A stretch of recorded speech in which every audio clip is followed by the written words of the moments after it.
चलिए भाई शुरू करें। चलिए, लास्ट क्लास में हमने क्या पढ़ा था बच्चों? लास्ट क्लास में हम लोग क्या पढ़ रहे थे? एनसीईआरटी के कुछ क्वेश्चंस हमने डिस्कस किए थे। ट्रांसपोज ट्रांसपोज पढ़ा था हमने। एक बार हम लास्ट क्लास की पीडीएफ का क्विक रिव्यू देख लेंगे, जल्दी आ जाइए।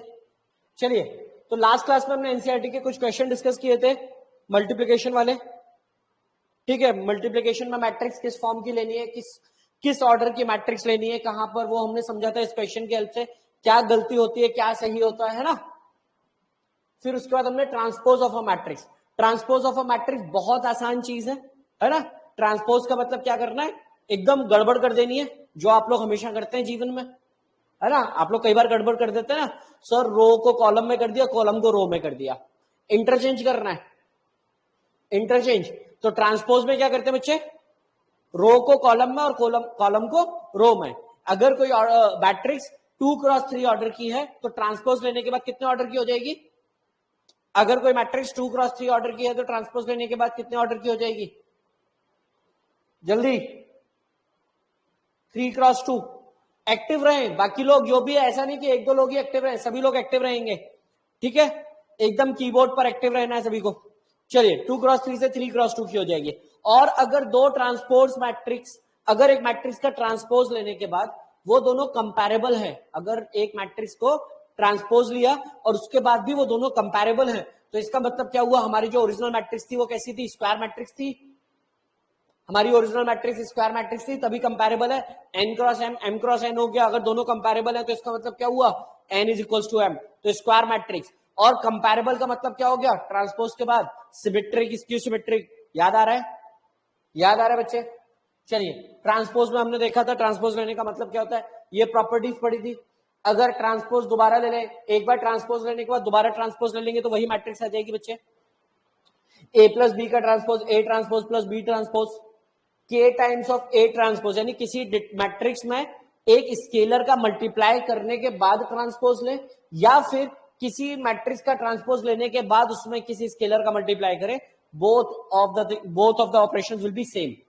ठीक है, इसको समझने का मतलब समझे। देखो, प्रॉपर्टीज रटना नहीं है, मैं बार बार बोल रहा हूं, प्रॉपर्टीज हर चीज में। अभी हम एडजॉइंट पढ़ रहे थे, एडजॉइंट की प्रॉपर्टीज पढ़ेंगे। इनवर्स पढ़ा है, इनवर्स की प्रॉपर्टीज पढ़ेंगे।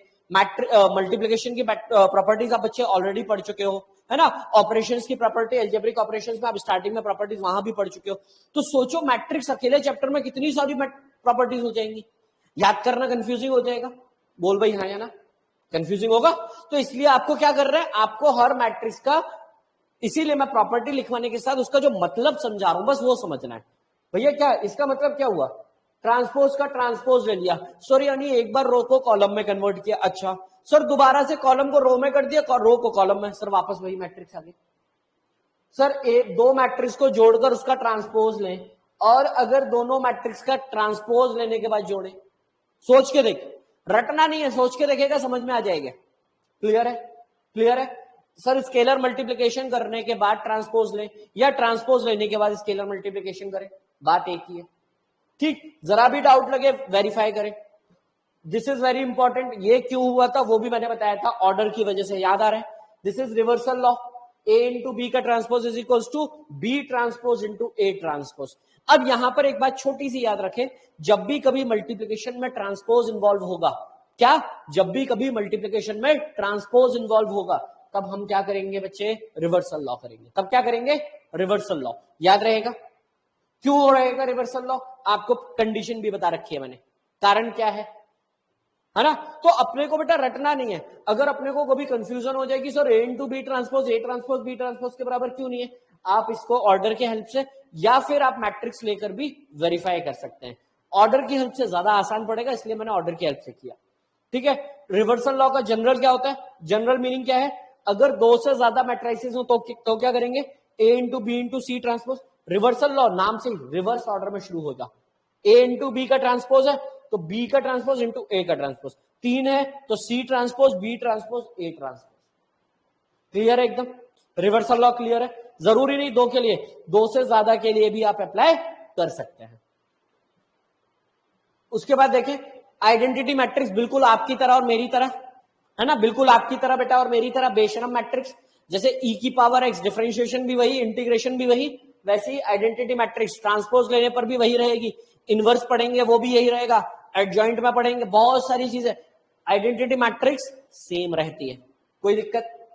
कोई दिक्कत? बोल भाई हाँ या ना, कोई दिक्कत नहीं। चलिए, ये हमने एक क्वेश्चन किया था, वेरीफाई किया था, A into B transpose, reversal law का वेरिफिकेशन किया था, ये बड़ा आसान सा सवाल था। उसके बाद देखें, उसके बाद हमने क्या किया था, एक क्वेश्चन किया था जनरल सा solution, A plus A transpose अगर आइडेंटिटी मैट्रिक्स है इस कंडीशन में तो थीटा की वैल्यू निकालनी थी, जनरल सॉल्यूशन के साथ किया था, cos theta is equals to cos alpha, तो theta is equals to 2n pi plus minus alpha. ठीक है, यहां पर हमने देखा था कंपैरेबल वाला कि अगर एक मैट्रिक्स का ट्रांसपोज लिया और उसको कंपेयर कर सकते हैं कि भैया ये मैट्रिक्स तो वापस वही आ गई, तो उस कंडीशन में क्या बोलते हैं भैया, सिमेट्रिक मैट्रिक्स। तो अब तुझे रटना नहीं है सर ए ट्रांसपोज है, तुमको क्या करना है सर, एक सिमेट्रिक मैट्रिक्स, सिमेट्रिक का मतलब क्या होता है, किसी एक लाइन के अबाउट सिमेट्री होने का मतलब क्या होता है, जैसा इस साइड है वैसा ही दूसरी साइड होगा, यही बात होती है सिमेट्री में, यही बात होती है बच्चे सिमेट्री में, है ना। तो सिमेट्रिक मैट्रिक्स का मतलब क्या हो गया, यहां पर सिमेट्री किसके अबाउट है, ये जो बात हम बार बार कर रहे हैं यहां पर, ये जो बातें हो रही हैं यहां सिमेट्रिक मैट्रिक्स, तो ये सिमेट्री किसके अबाउट है बेटा, ये सिमेट्री किसके अबाउट है बता जरा, डायगोनल के अबाउट। बहुत बढ़िया, बिल्कुल सही बात है। किसी भी मैट्रिक्स में अगर हम डायगोनल, तो डायगोनल सबसे पहले वो तुमको यहीं पर पता चल गई सर, अगर हम दोनों को कंपेयर कर पा रहे हैं, अगर हम दोनों को कंपेयर कर पा रहे हैं ट्रांसपोज वाली और ओरिजिनल वाली मैट्रिक्स को, तो इसका मतलब क्या हो गया, मैट्रिक्स कैसी होगी, स्क्वायर होगी। फंडे को समझते जाना है, फंडे को समझते जाना है सर, स्क्वायर होगी, बिल्कुल सही बात है। अब स्क्वायर होगी तभी डायगोनल एग्जिस्ट करेगी, स्क्वायर मैट्रिक्स में ही डायगोनल एग्जिस्ट करती है, याद कराया था, बोल हाँ या ना, बोल बेटा हाँ या ना सभी लोग, है ना, याद है सभी को, सभी को याद है। चलिए बहुत बढ़िया, अगर ट्रांसपोज लेने पर ही, ट्रांसपोज लेने पर अगर बराबर है तो सिमेट्रिक मैट्रिक्स, और सिमेट्रिक मैट्रिक्स का मतलब क्या हो गया, एक ऐसी मैट्रिक्स जो डायगोनल के अबाउट सिमेट्रिक हो। डायगोनल के अबाउट सिमेट्रिक, डायगोनल कब एग्जिस्ट करेगी, जब स्क्वायर मैट्रिक्स होगी। तो सर ये स्क्वायर मैट्रिक्स होगी क्या, बिल्कुल, क्यों, तभी सर ए ट्रांसपोज और ए कंपेयर कर रहे हैं, है ना। तो एक से एक, अगर आपके बेसिक फंडे क्लियर हैं बच्चे तो आपको कोई दिक्कत नहीं आएगी, है ना। अगर आपके बेसिक फंडे क्लियर है, अगर बेसिक स्ट्रांग है तो आप कहीं भी अप्लाई कर सकते हो, अगर बेसिक स्ट्रांग नहीं है तो फिर गाड़ी डगमगा जाएगी। चलिए, A transpose is equals to minus A, यानी कि ट्रांसपोज लेने पर वो मैट्रिक्स का नेगेटिव बन गया, मैट्रिक्स का नेगेटिव बन गया, तो कैसी मैट्रिक्स हो गई, स्क्यू सिमेट्रिक। इसके अलावा कुछ और हुआ तो नन ऑफ दिस, उसको हमको पढ़ने नहीं है। तो हमको कब पढ़ना है, जब ट्रांसपोज लेने पर या तो मैट्रिक्स एज इट इज आ जाए, या तो मैट्रिक्स अपनी ओरिजिनल वाले की नेगेटिव आ जाए। एज इट इज आ गई तो सिमेट्रिक मैट्रिक्स, नेगेटिव आ गई तो स्क्यू सिमेट्रिक मैट्रिक्स। क्लियर था, सिमेट्रिक और स्क्यू सिमेट्रिक क्लियर है। अब कभी कोई आपसे, आपके दिमाग में ये वहम तो नहीं आएगा ना कि sir symmetric matrix square, symmetric matrix जो होगी वो स्क्वायर मैट्रिक्स होगी या नहीं होगी। अब जिस बच्चे ने डायरेक्टली ये पढ़ा हुआ है, किताब में पढ़ा है कि भैया सिमेट्रिक मैट्रिक्स की अगर आप डेफिनेशन पढ़ोगे तो वहां लिखे हम लेगा ए बी है स्क्वायर मैट्रिक्स, तो वहां पर लिखा हुआ है, लेकिन अपने को रटने की जरूरत नहीं है। अपने को जैसी सिमेट्रिक आइसिमेट्रिक क्या था, A is equal to A transpose, equality लगाइए यानी कंपैरेबल होगा, कंपैरेबल होगा यानी कि दोनों का ऑर्डर सेम।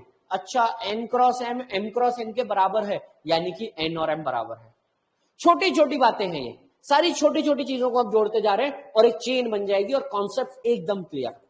क्या ये बात समझ आई, क्या ये बात समझ आई, बहुत बढ़िया, बहुत सुंदर। चलिए भाई आगे बढ़ते हैं, चलिए भाई आगे बढ़ते हैं, है ना। अब इसके बाद हम देखेंगे कि भैया सिमेट्रिक मैट्रिक्स क्या होती है, जब डायगोनल के अबाउट सिमेट्रिक, यानी जैसा A12 है वैसा ही A21 होगा, जैसा A13 है वैसा ही A31 होगा, जैसा अगर A45 है वैसा ही A54 होगा, यानी जैसा AIJ है वही AJI होगा।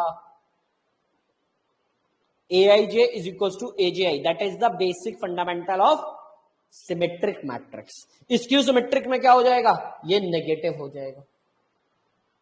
क्लियर है, स्क्यू सिमेट्रिक में नेगेटिव हो जाएगा, और जब यहां पर आई और जे बराबर हो जाएंगे तो डायगोनल एंट्री जीरो हो जाएंगे। तो स्क्यू सिमेट्रिक मैट्रिक्स देखते ही आप बता सकते हो कि sir diagonal entry should be zero, पहली कंडीशन यही हो गई। सिमेट्रिक मैट्रिक्स में डायगोनल एलिमेंट्स के ऊपर कोई कंडीशन नहीं है ना। कंफ्यूज नहीं होना है, बिल्कुल भी कंफ्यूज नहीं होना है। तो ये हमने देखा है। उसके बाद हमने बताना है कि भैया एक मैट्रिक्स ए है, एक मैट्रिक्स ए है, तो ये बताइए ए प्लस बी अगर ऐड करेंगे तो सिमेट्रिक होगी, ए माइनस बी स्क्यू सिमेट्रिक होगी। तो यहां पर हमने एक चीज देखी कि बी जो थी वो ए का ट्रांसपोज थी। तो यहां से हमें एक प्रॉपर्टी और समझ में आई कि सर ये यहां पर नहीं जीवन भर होगा कि जब भी कोई मैट्रिक्स हमें दी हुई है और एक स्क्वायर मैट्रिक्स दे रखी है हमें, अगर हम उसको उसी के ट्रांसपोज में जोड़ेंगे तो सिमेट्रिक मैट्रिक्स आएगी। अगर उसी मैट्रिक्स को हम उसके ट्रांसपोज से घटाते हैं तो स्क्यू सिमेट्रिक आएगी।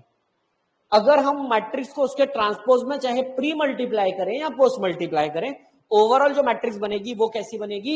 सिमेट्रिक बनेगी। और इसके अलावा द फोर्थ प्रॉपर्टी थी, ये one of the important property, कि कोई भी स्क्वायर मैट्रिक्स है उसे आप यूनिकली एक्सप्रेस कर सकते हैं, यानी कि सिर्फ एक तरीका है। यूनिकली का मतलब हो गया सिर्फ एक तरीका है एक मैट्रिक्स को एक्सप्रेस करने का कि एक as a sum of two matrices, one of them is symmetric, one of them is skew symmetric. क्या ये बात क्लियर है? और वो जनरेट कैसे होगा साहब? वो जनरेट कैसे होगा? फर्स्ट और सेकंड को यूज करके half of first half of second दोनों को ऐड कर दीजिए। Half of first half of second दोनों को ऐड कर दीजिए। बोल भाई चमका कि नहीं चमका? उसके बाद हमने देखा था कि भैया किसी भी मैट्रिक्स को सिमेट्रिक प्रूफ करना है तो क्या करना है? एनी मैट्रिक्स चंगू जी की जगह रख दे भाई। दुनिया में कोई भी मैट्रिक्स सिमेट्रिक कब होगी? जब उसका ट्रांसपोज उसी के बराबर आ जाए। दुनिया में कोई भी मैट्रिक्स क्यों सिमेट्रिक कब होगी बच्चों? जब कोई उसका ट्रांसपोज उसके नेगेटिव के बराबर आ जाए। मुझे आगे पीछे कुछ नहीं पता, मुझे बस इतनी सी चीज पता है। तो एनी मैट्रिक्स चंगू जी की पावर, चंगू जी का ट्रांसपोज कर दिया, और ट्रांसपोज करने पर जो मैट्रिक्स है अगर वो दोनों बराबर आ गई तो कौन सी मैट्रिक्स हो जाएगी? सिमेट्रिक। बेसिक कंडीशन अप्लाई कर दी, दोनों जगह पर अप्लाई की थी हमने, दोनों के फंडे निकाले थे। This is very important. ये आपके सीबीएसई बोर्ड्स में भी आता है ना? बोर्ड्स में भी आता है बच्चों ये कि अगर कोई मैट्रिक्स है तो सिमेट्रिक और स्क्यू सिमेट्रिक के सम के फॉर्म में एक्सप्रेस कर दीजिए तो easily you can express it using first and second property. We have already proved that this is a symmetric part and this will be the skew symmetric part. फिर इसके बाद हमने देखा था कि क्वेश्चन इसके बेसिस पर, ठीक है, सिमेट्रिक में ये सीबीएसई का आया हुआ क्वेश्चन देखा था कि भैया सिमेट्रिक है। सिमेट्रिक में हमें क्या पता होता है? सिमेट्रिक में हमें क्या पता होता है कि भैया ये जो डायगोनल है इसके अबाउट जो भी एलिमेंट्स होंगे they has to be equal. तो 2x - 3x + 2 के डायरेक्ट इक्वल कर दिया। अच्छा, थोड़ी देर के लिए मुझे सेम क्वेश्चन में बताइएगा, सेम क्वेश्चन में बताइए क्या ये मैट्रिक्स स्क्यू सिमेट्रिक पॉसिबल है? ये same matrix skew symmetric possible है? सिर्फ एक बच्चे का जवाब आया है, बाकियों के जवाब नहीं आए हैं।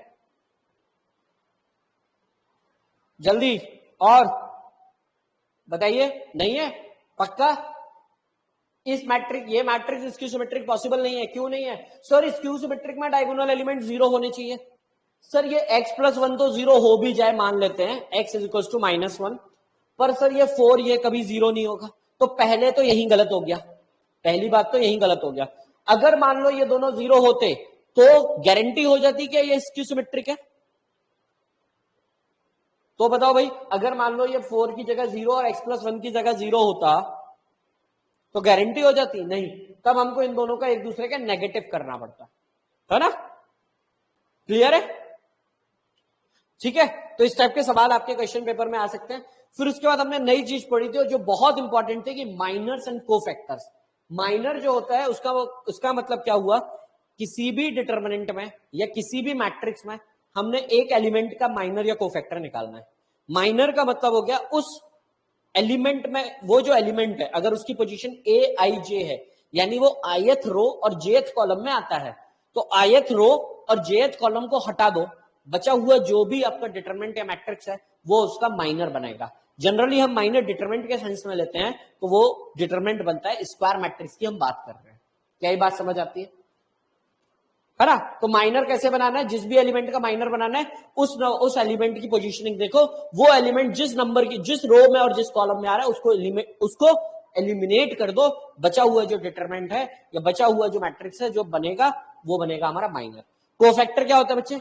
कोफैक्टर होता है -1 की पावर i + j। i और j उसकी पोजीशन बता रहे हैं, i is number of row, j is number of column. तो -1 की power i + j into minor, this will be equal to cofactor. This is equal to cofactor. देखिए भाई, cofactor of ए आई जे, जिसको हम डिनोट करते हैं कैपिटल सी से, तो capital C I J is equal to -1 की power I plus J into M I J. एकदम फंडा क्लियर, एकदम फंडा क्लियर बच्चे। चलिए अब हमने इसमें माइनर और कोफैक्टर निकालना सीखा था कि भैया कैसे हम माइनर निकालते हैं, कैसे कोफैक्टर निकालते हैं। माइनर जनरली हम निकालते हैं डिटरमिनेंट के लिए। डिटरमिनेंट सॉल्व करना, हमें बेसिक डिटरमिनेंट सॉल्व करना आता है नहीं, वो कैसे होता है, वो भी मेथड क्यों होता है, वो हम सीखेंगे जब हम डिटरमिनेंट स्टार्ट करेंगे। ठीक है, 2x2 का अभी बेसिक हम सॉल्व करना जानते हैं। उसके बाद हमने पढ़ा था कोफैक्टर मैट्रिक्स। कोफैक्टर मैट्रिक्स क्या होती है, जब किसी मैट्रिक्स के हर एक एलिमेंट को उसके करस्पॉन्डिंग कोफैक्टर से बदल दिया जाता है। यानी कि उस एलिमेंट को लात मार के भगा दो और उसकी जगह पर किसको बिठा दो, भाई कोफैक्टर महाराज आप आके बैठ जाइए। किसको लात मार के भगा दिया हमने, एलिमेंट को भगा दिया। तो जो मैट्रिक्स बनी वो कौन सी बनी, कोफैक्टर मैट्रिक्स बनी। क्या ये बात समझ में आती है, क्या ये बात समझ में आती है, जल्दी बोल। क्लियर है यहां तक, कोई दिक्कत नहीं, बहुत बढ़िया। कोफैक्टर मैट्रिक्स, कोफैक्टर मैट्रिक्स के बाद हमने समझा था एडजॉइंट मैट्रिक्स। एडजॉइंट का मतलब क्या होता है, the transpose of A cofactor matrix. यानी कि दो चीजें इन्वॉल्व हो गई। पहला स्टेप कोफैक्टर मैट्रिक्स बनाना, दूसरा स्टेप उसका ट्रांसपोज लेना। अब आप यहां पर दोनों को किसी भी सीक्वेंस में कर सकते हो। सर मैं पहले ट्रांसपोज लेना चाहता हूं, ले ले भाई, कोई फर्क नहीं पड़ेगा। पर जनरली हम क्या करते हैं, पहले कोफैक्टर ले लेते हैं, उसके बाद ट्रांसपोज ले लेते हैं, है ना। एडजॉइंट, मैंने आपसे ये भी कहा था कि आप लोग एडजॉइंट के क्वेश्चन करेंगे, और आप लोगों के पास अच्छे खासे दिन थे। संडे बीच में मिल गया था, है ना। आज जो ट्यूसडे है, ट्यूसडे को ईद की स्कूल की छुट्टी थी, तो उम्मीद करता हूं 2 दिन में आप लोगों ने पूरी आर डी शर्मा, पूरी आर एस अग्रवाल, पूरी एनसीईआरटी सॉल्व कर दी होगी। क्योंकि आप लोग बहुत ही प्यारे प्यारे बच्चे हो, आप लोग बहुत ही सिंसियर हो, आप लोग बहुत ही अच्छे हो, ऐसा मैं मानता हूं। और मैं चाहता हूं कि आप लोग मुझे गलत साबित ना करें, है ना। तो एडजॉइंट, अच्छा एडजॉइंट निकालने के लिए 2x2 का एडजॉइंट निकालना बड़ा आसान है। इसमें मैंने आपको बताया था जो डायगोनल है उसके एलिमेंट्स को क्या कर दो, स्वैप कर दो, बाकी के एलिमेंट जो है उनको नेगेटिव साइन ले लो। रटना नहीं है, आप प्रैक्टिस के साथ आपको अपने आप आ जाएगा। 3x3 की मैट्रिक्स जब होती है उसका एडजॉइंट लेना, this is a little typical task. ये थोड़ा सा हमारे लिए कैसा टास्क है, डिफिकल्ट टास्क हो गया था। पर इसके लिए हमने एक जुगाड़ सीखी थी बच्चे, हमने इसके लिए जुगाड़ सीखी थी। जो हमने बोला था कि हम किसी और से शेयर नहीं करेंगे, जो हमने बोला था हम किसी और से शेयर नहीं करेंगे, याद है, याद है भाई, जल्दी बता। जुगाड़ सीखी थी, हाँ। तो क्या किया था जुगाड़ में, पहला स्टेप क्या किया था, जल्दी बताइए, क्या क्या किया था आपने उस जुगाड़ में। किसी भी मैट्रिक्स का एडजॉइंट निकालने के लिए हमने क्या किया था, सबसे पहले उसी एलिमेंट मैट्रिक्स के 2 रो या 2 कॉलम, फर्स्ट 2 रो या फर्स्ट 2 कॉलम को रिपीट करना है। दोनों को रिपीट करना है बारी बारी से। पहले रो कर रहे हो तो बाद में कॉलम करना है, बाद पहले कॉलम कर रहे हो तो बाद में रो करना है। और ऐसा करके हमें एक जो 3x3 का डिटरमिनेंट था या मैट्रिक्स थी उसे 5x5 का बना लेना है ना। फिर उसमें से फर्स्ट रो फर्स्ट कॉलम को एलिमिनेट कर देना है और बाकी जो बचे हुए उनको as it is cross multiply करके लिखते जाना है। इससे हमारी इजीली हमारी मैट्रिक्स का जो कोफैक्टर मैट्रिक्स है वो तैयार हो जाएगी। क्या तैयार हो जाएगा, कोफैक्टर मैट्रिक्स। क्या ये बात समझ में आती है, बोल भाई हाँ या ना, क्लियर है। चलो भाई, तो यहां पर हमने रोक दिया था। पहले बताइए एनसीईआरटी में या आरडी शर्मा में जो आप लोगों ने किया है, आप लोगों ने आरडी शर्मा या एनसीईआरटी जो भी सॉल्व किया उसमें किसी को कोई डाउट, उसमें किसी भी बच्चे को कोई डाउट, अब तक हमने जो भी पढ़ा उसमें किसी भी बच्चे को कोई भी डाउट, जल्दी बोल भाई। मिसलेनियस सेकंड को कैसे प्रूफ करेंगे, चलिए भाई मिसलेनियस सेकंड ओपन करते हैं।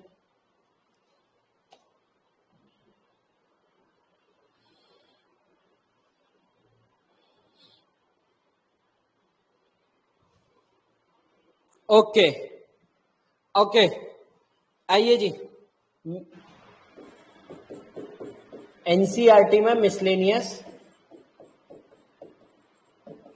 एनसीईआरटी मिसलेनियस क्वेश्चन नंबर 2, ये है एक मैट्रिक्स है ए दैट इज 1 1 1 1 1 1 1 1 1। क्या सुंदर मैट्रिक्स है। और इसमें हमें प्रूफ करना है कि a की पावर n क्या आएगा। बच्चों याद है मैंने आप लोगों को जब मैट्रिक्स मल्टीप्लिकेशन सिखाया था तब मैंने आपको ये वाली चीज बताई थी, है ना। वहां पर मैंने जिक्र एक और शब्द का किया था, मैथमेटिकल इंडक्शन। मैथमेटिकल इंडक्शन याद है? बोल भाई हाँ या ना जल्दी। बाकी जनता एक ही बच्चा बात कर रहा है, बाकी लोग क्या कर रहे हैं, एक्टिव, है ना। अब यहां पर मैंने कतई ये नहीं बोला था कि मैथमेटिकल इंडक्शन की हेल्प से हम इसको जनरलाइज करते हैं। मैंने ये बोला था कि हम इसको जनरलाइज करते हैं, और जनरलाइज हमने जो किया है वो सही है या नहीं, जनरलाइज जो हमने किया है वो सही है या नहीं है, वो वेरीफाई करने के लिए हम इस मेथड को इस्तेमाल करते हैं। ठीक है भाई। तो ऐसा नहीं है कि सर मैंने मैथमेटिकल इंडक्शन नहीं पढ़ा तो मैं इसको कैसे जनरलाइज करूं। जनरलाइज आप कर सकते हो, जनरलाइज करने के लिए आपको जनरल टर्म चाहिए। जनरल टर्म हम कहां पढ़ते थे बच्चे, arithmetic progression, geometric progression, harmonic progression, sequence and series में। याद कर भाई, जनरल टर्म हम वही पढ़ते थे ना, या तो बाइनोमियल में जनरल टर्म पढ़ी आपने, बाइनोमियल में जनरल टर्म पढ़ी है, या फिर आपने सीक्वेंस सीरीज में। ये दो चैप्टर ऐसे थे जिसमें आपने जनरल टर्म का नाम सुना है। मैं सही कह रहा हूं, है ना। तो यहां पर मैथमेटिकल इंडक्शन का सिर्फ इतना काम है कि आप जो जनरल टर्म निकाल रहे हो, जो आप जनरल टर्म निकाल रहे हो उसको वेरीफाई करना कि हाँ भैया मैंने जो जनरल टर्म निकाली है वो सही है। ठीक है। मैथमेटिकल इंडक्शन में क्या करते हैं, एन की वैल्यू 1 पुट करते हैं, 2 पुट करते हैं, वैल्यूज को चेक करते हैं, के पर लाइट करके k+1 पर प्रूफ करते हैं। ठीक है, जरूरत पड़ेगी तो बता दूंगा। अभी हम वापस आते हैं अपने सवाल की तरफ। तो भैया इसमें कुछ नहीं है, आप इसमें सबसे पहले देखो भाई ए स्क्वायर निकालो। अब देख भाई जरा, ए स्क्वायर जब निकालेगा तो सारे एलिमेंट 1 है, गौर से समझ जरा, गौर से समझना। तो 1 1 1 1 का मल्टीप्लाई किससे होगा, 1 से, और ऐड होगा तो 1 कितने बार ऐड होगा, 3 बार। तो सारे एलिमेंट 3 3 3 बन जाएंगे। बोल भाई हाँ या ना, एकदम स्टैंडर्ड। भाई एनसीईआरटी का सवाल है, एनसीईआरटी मतलब एकदम निहायती बकवास।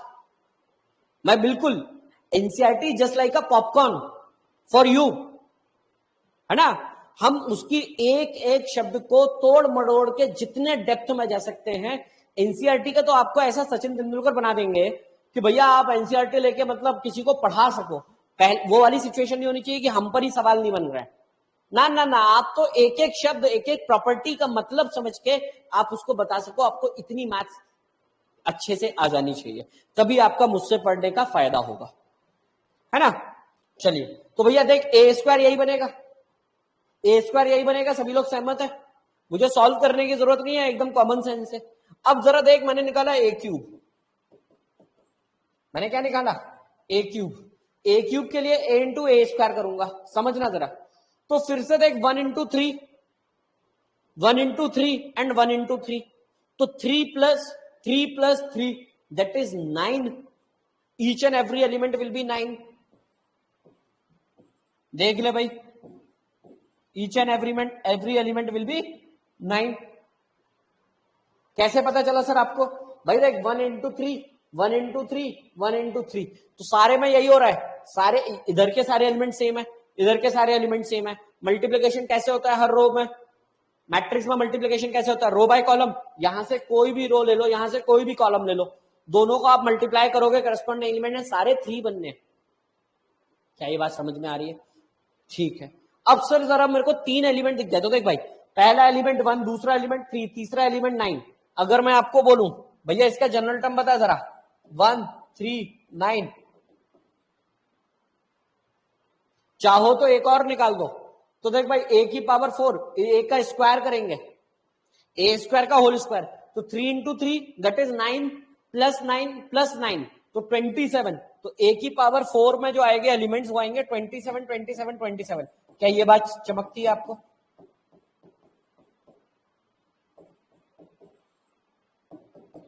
क्या ये बात चमकती है? बोल भाई हाँ या ना, अगर चमक रही है ठीक है। तो भैया एक बात बता जरा, अगर तुझे ए की पावर 4 भी चमक रहा है तो फिर एक बात बता मुझे, अब जनरल टर्म जो है वो एक फर्स्ट पर 1 है, फिर 3 वाली है, फिर 9 है, फिर 27 है, ये क्या बन रहा है? ये क्या बन रहा है जल्दी बताना जरा। सर ये तो देखा देखा लग रहा है, ये क्या बन रहा है? जीपी। बोल भाई जीपी। फर्स्ट टर्म कितना है? फर्स्ट टर्म कितना है? 1। कॉमन रेशियो कितना है? 3।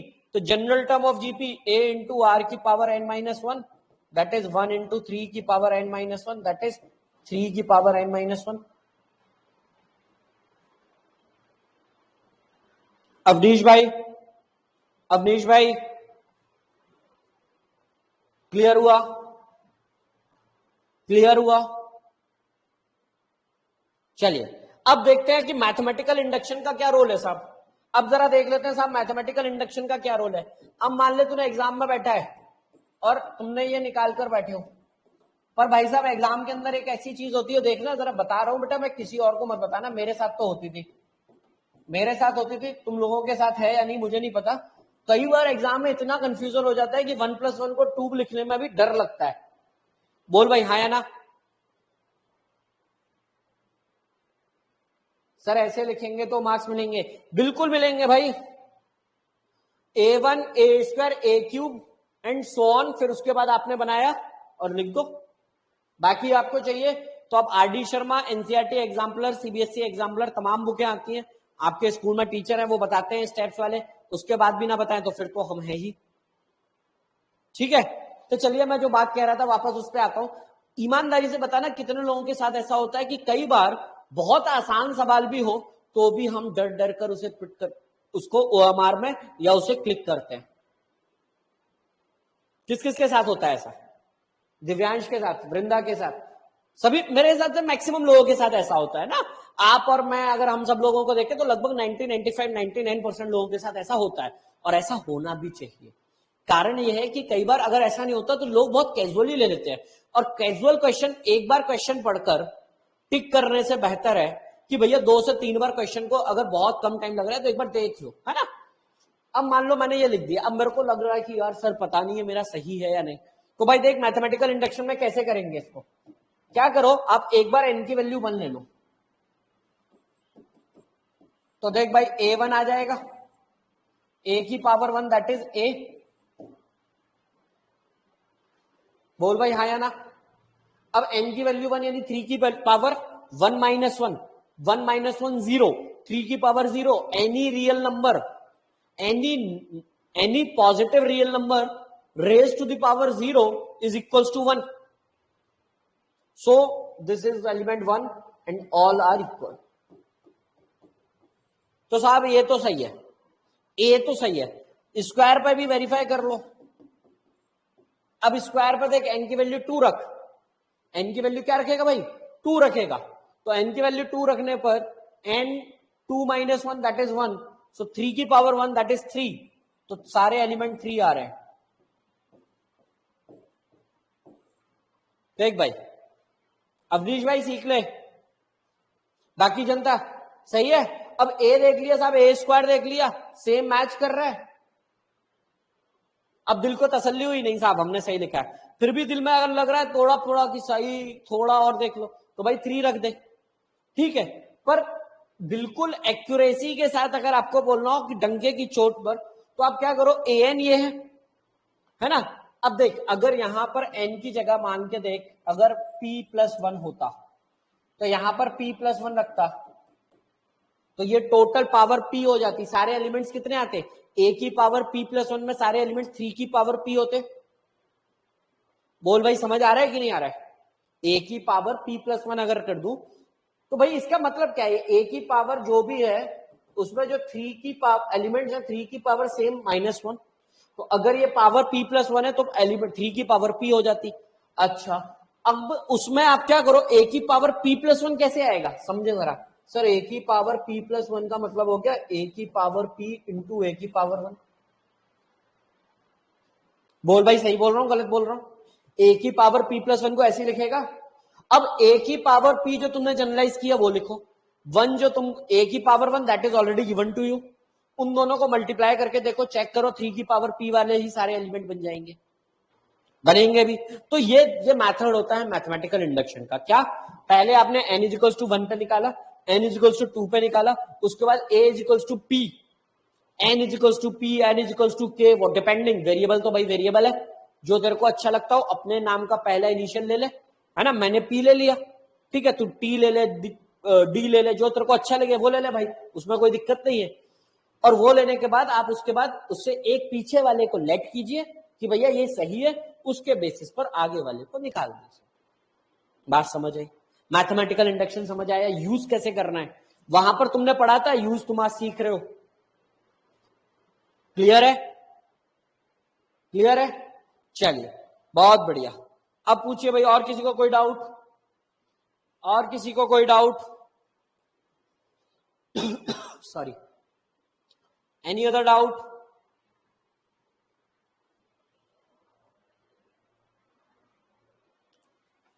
कोई डाउट नहीं है?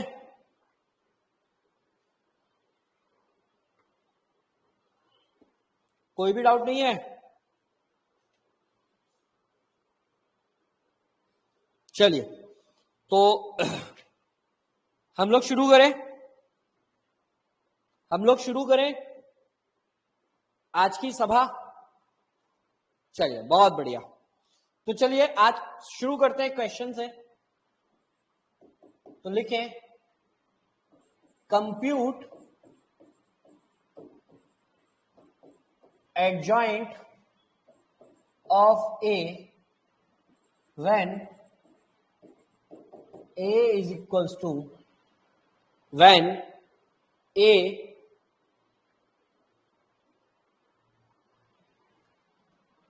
one 4 5 3 2 6 0 5 1, sorry 0 1 0,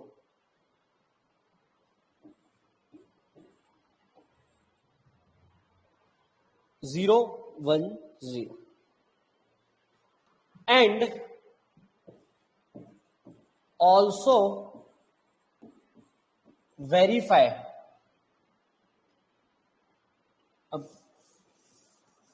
and also verify the property adjoint of A into A matrix is equals to determinant of A into identity matrix into is equals to A into adjoint of A। तो पहले आप adjoint of A निकालें, फिर उसके बाद आगे मैं बताता हूं आपको। चलिए adjoint of A निकालिए, adjoint of A निकालिए।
हाँ भाई चलिए, जिन लोगों को याद नहीं आ रहा है मैं एक बार ट्रिक से एक बार उसे बता देता हूं। सबसे पहले देखो 1 4 5 3 2 6 0 1 0, मैट्रिक्स को दोबारा लिखेंगे। लिख लिया? इसके बाद क्या करते हैं, आइए भाई, इसके बाद क्या करेंगे, 2 रो या 2 कॉलम जो आपको अच्छा लगे, 2 रो या 2 कॉलम। पहले रो ले लें या कॉलम, बताइए दिव्यांश, बताओ रो लेना है पहले या कॉलम? कॉलम, ठीक है भाई। तो कॉलम लिखने हैं तो 1 3 0 4 2 1, और उसके बाद कॉलम लिख लिए तो रो लिखेंगे अब, तो 1 4 5 1 4 3 2 6 3 2। क्लियर है? अब उसके बाद अपने को क्या करना है, एक रो और एक कॉलम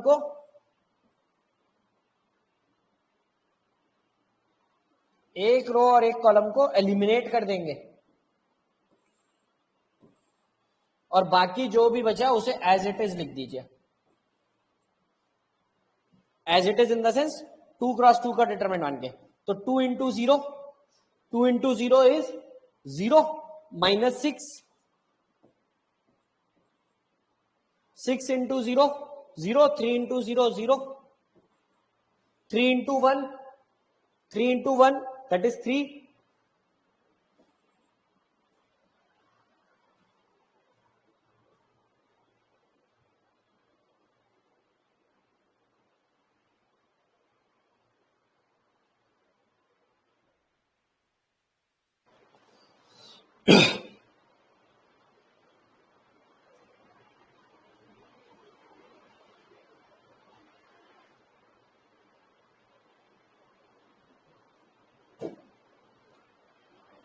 विजिबल है? चलिए, so this is in this way 1 into 5 that is 5,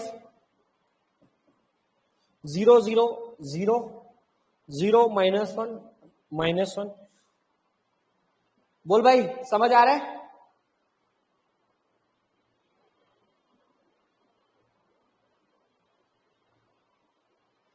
-24 10 14 15 -6 कितना हो जाएगा? 9। बिल्कुल सही। और लास्ट वाला एलिमेंट बताइए, -10, और इसका क्या ले लेंगे? ट्रांसपोज। इसका क्या लेंगे? ट्रांसपोज। बताइए, this method is easy? Is this method easy और the conventional method one is easy? जो कन्वेंशनल मेथड है वो ज्यादा आसान लगता है या ये वाला मेथड?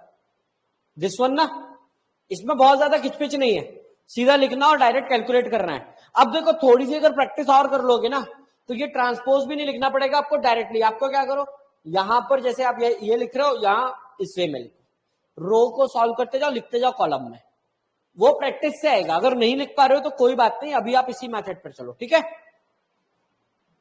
चलिए, तो यहां पर बच्चों आपका जो फाइनल आया है वो है मेरे पास -6 5 14 0 0 9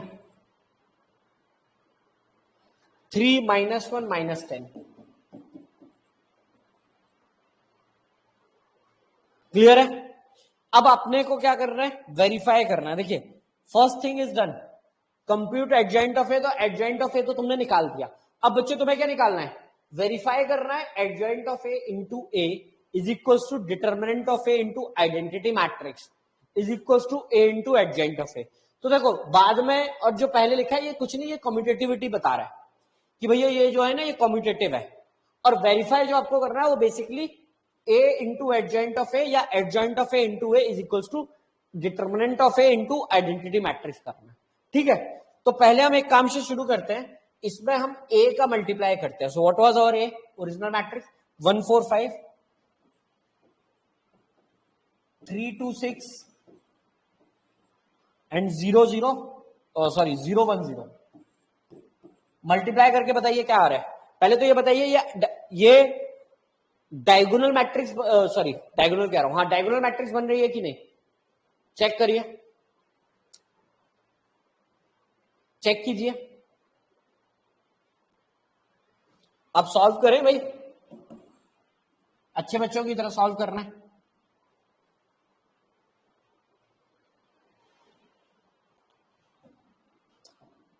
जिन लोगों को नहीं समझ में आ रहा है भैया देख ले, first row first column -6 15 and 0, so -6 and 15 that is 9 9। now -6 into 4 that is -24, 5 into 2 that is 10, 14 into 1 that is 14, 14 plus 10 that is 24 and minus 24 it will be 0.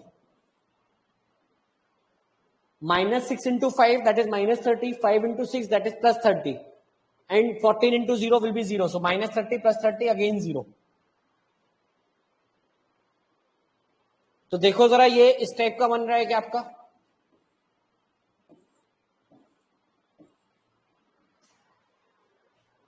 क्या ये बन रहा है? हाँ या ना? जल्दी देखें सभी लोग, सभी लोग देखें, कोई दिक्कत?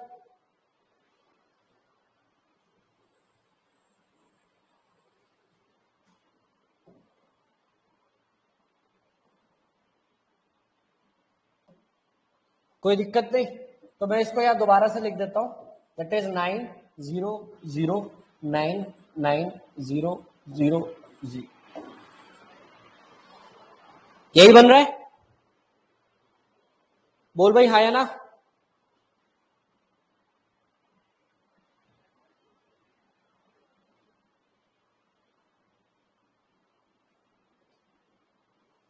चलिए बहुत बढ़िया.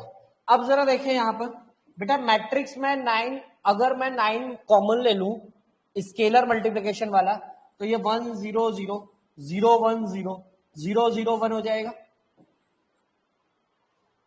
क्या ये बात समझ में आ रही है?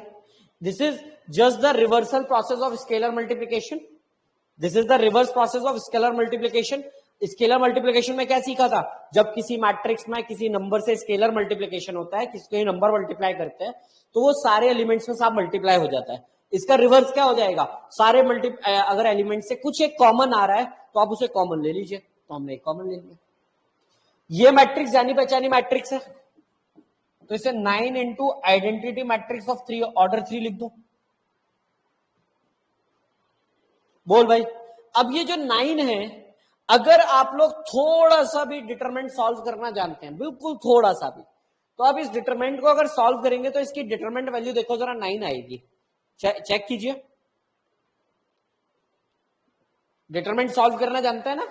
हम लोगों ने ब्रिज कोर्स में स्ट्रेट लाइन पढ़ा था, तब भी हमने डिटरमिनेंट सॉल्व करना देखा था एक बार, है ना? जिन लोगों को नहीं पता कोई बात नहीं, आज या नेक्स्ट क्लास तक हम लोग डिटरमिनेंट सॉल्व करना सीख जाएंगे. क्लियर है? क्लियर है? बोल भाई हाँ या ना? डिटरमिनेंट की वैल्यू 9 आ रही है. चलिए, अगर डिटरमिनेंट की वैल्यू 9 आ रही है तो डिटरमिनेंट की वैल्यू को रिप्रेजेंट करते हैं ऐसे. ये दो डंडे बना दिए, ये मैट्रिक्स की वैल्यू. तो देख भाई, adjoint of A into A is equals to determinant of A into identity matrix, and this is the thing which we have to verify. यही चीज आपको वेरीफाई करनी थी. यही चीज बोल भाई आपको वेरीफाई करनी थी, हाँ या ना? बोल भाई यही चीज वेरीफाई करनी थी ना? ठीक है, तो समझ आया. अब मैं एक चीज आप लोगों से पूछना चाहूंगा कि आप लोगों के दिमाग में एक ख्याल आ रहा होगा बच्चों कि सर ये जो हुआ ये हमेशा होगा या यहीं पर हुआ है? बोल भाई, ख्याल आ रहा है? कितने लोगों को ये ख्याल आ रहा है कि सर ये जो ऐसा अच्छा सा बन गया, सर देखो ना ये कितना सुंदर सा दिख रहा है ना? तो ये सर सिर्फ यही हो रहा है या हमेशा होने वाला है? बोल भाई, ख्याल आ रहा है क्या ऐसा? अगर ख्याल आ रहा हो तो बताओ, नहीं आ रहा है तो मैं आंसर नहीं बताऊंगा. अगर ख्याल आ रहा है तो मैं उस समस्या का समाधान बताऊंगा. भाई मेरा काम है समाधान देना, आप समस्या ही नहीं बताओगे तो मैं कैसे समाधान दूं? आ रहा है? सच्ची में आ रहा है? झूठ तो नहीं बोल रहे? अब मैंने बोल दिया इसलिए तो नहीं बोल रहे? अच्छा चलो, अगर सच में आ रहा है ना तो मैं आपकी हेल्प कर देता हूं. होता क्या है समझे जरा.